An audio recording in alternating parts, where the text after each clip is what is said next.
the easiest thing will become a difficult for a person who doesn't want to work hard. But inshallah, you will work hard. Allah will make it easy for us, for you and me, both of us, inshallah. And we will progress, inshallah. Now, this is not supposed to be like this. Dr. Saab does not explain. I am taking a little side way to explain you all these things, because I realized when I was studying, that had I known all these things side by side, it would have made my understanding much better, stronger and easier. And you will soon realize, inshallah. You are given 5 sheets here today. Tomorrow you will get 50 sheets. No charge. Only one charge, that you will do it. That you will write it. Inshallah. Just with pencil, you will write it. And then once we complete Mahdi, you will keep this in the file. Once you complete Mahdi, then book 2, when we do Mudariya, you'll take out the same sheet and continue. This sheet will be completed, by the end of book 2. Are you with me? By the end of book 2, we will complete. Slowly, 2 at a time. I always say to my students, since I come from Indo-Pak subcontinent, there are many things that I remember. And one thing that I always used to remember, whenever you hear Binaka Geetmala, they used to say, Dodo Goli, Aspro. So if you take 2 tablets of Aspro, you will never get headache. If you do 2 conjugation of verbs, you will never get the headache of Arabic language. Are you with me? 2 conjugations per day. One has to do to remain healthy in verbs. Are you with me? So you will remember Dodo Goli, yes, pro. Okay? So this, inshallah, will make you strong. And we have got sheets for everybody. We'll give you 50 sheets tomorrow, inshallah. And you keep them. I don't expect you to do everything, brother. Tomorrow you should do the 5, what you have. But only up to here, which should not be difficult. And then rest of it, tomorrow we'll complete it. It is about time to take a break. So inshallah, we'll take a break. And then we will proceed, inshallah. Yes, brother. 1 second. Okay, brothers and sisters, we are back to our lesson. I had a very interesting question from Brother Abdul Qadir. He said, that normally the round ta marbuta is the sign of feminine. So, is that here? What kind of a ta is this? And why it is not round ta? Are you with me? Fatimatu, Aishatu, there is a round ta at the end. Ta marbuta.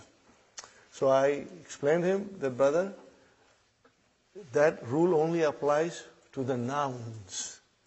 We are not studying nouns now. We are studying verbs.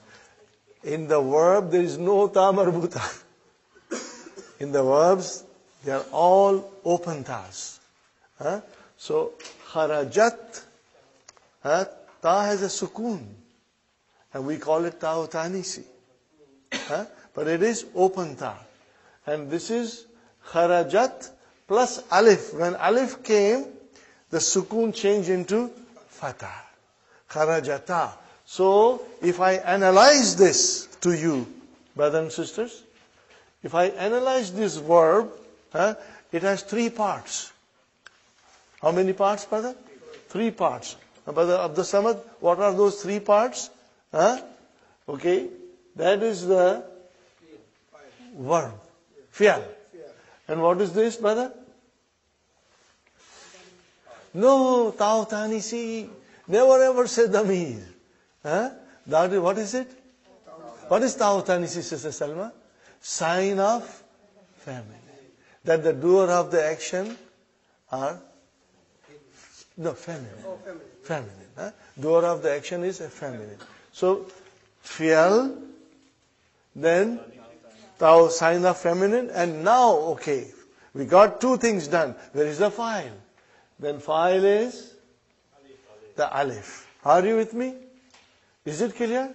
So anytime you will have huma, it will be fi'al, tau tanisi, and fa'il.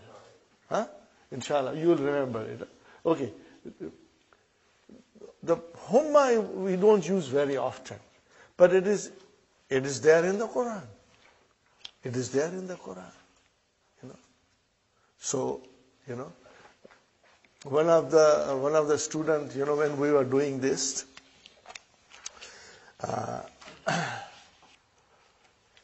he said, Hazrat Adam is mentioned in the Quran. What about his wife, Bibi Hawa? There is no mention of it. So when we were learning verbs and things like that, then when we were doing, it was in book 2, when we said the verb. This is a verb. It's not a normal verb. It's a different kind of verb. Can you see here? In between there is an alif, and there is no vowel sign. How will you pronounce this? Kala. How will you pronounce? Kala. This we will do in book 2. End of book 2 we'll go in detail and do all these verbs, Okay, why there is a fatah here and nothing in between, we will learn that later on. So, but you can conjugate. Do you know you can conjugate? Try it. Brother Hassan, huwa qala. And next one will be qala. Next one will be qalu. See, now you can do it, huh? How come you can all do it now, huh? And alif has to be put. Brother Farooq said, what is this alif? I said, we'll explain you later on. Right now, no question asked. Just put it. It's a spelling rule. And what will be the next one? Ka-lat. Ka-lat. Ka-lat. And next one? Ka-la. Ta. Okay, if you divide this into different parts, verb, tau tanisi, and then fa'il. Yeah, see, you got it. See, with how much ease you could do it, brother. So with little practice, inshallah, you will go a lot ahead. Now, brother, when I explained to him, then he came and said, in the Quran, when Allah addressed Hazrat Adam, they made a mistake, okay? And when they replied, they said, Kala. Oh, who are those two then? So it is him and his wife. So this, where is the file in Kala? Aleph. What does it represent? 2. So who are those two? And Hawa. So Hawa is mentioned. He was quite pleased with what he learned, Okay? So, who are those two who said to Allah subhanahu wa ta'ala that we have made an error? Qala Rabbana zalamna anfusana illam taghfir lana wa tarhamna lanakunanna min al-khasirin. Anfusana is plural, so that means more than one have done. Yes, anfusana, because he's now using in the first person. Yes. Okay? No, but do you see Qala? If it comes Qala means 2, not 3, 2. And when you say Qalu, it comes in the Quran all the time, means they said. And Qala, he said.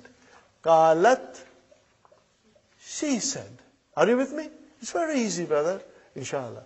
The rest of it, tomorrow we'll do it. Because that agreement will come from the lawyers. And we'll read the agreement, and then we'll discuss, should we sign or should we leave it? But I guess we have no choice. We have to sign it.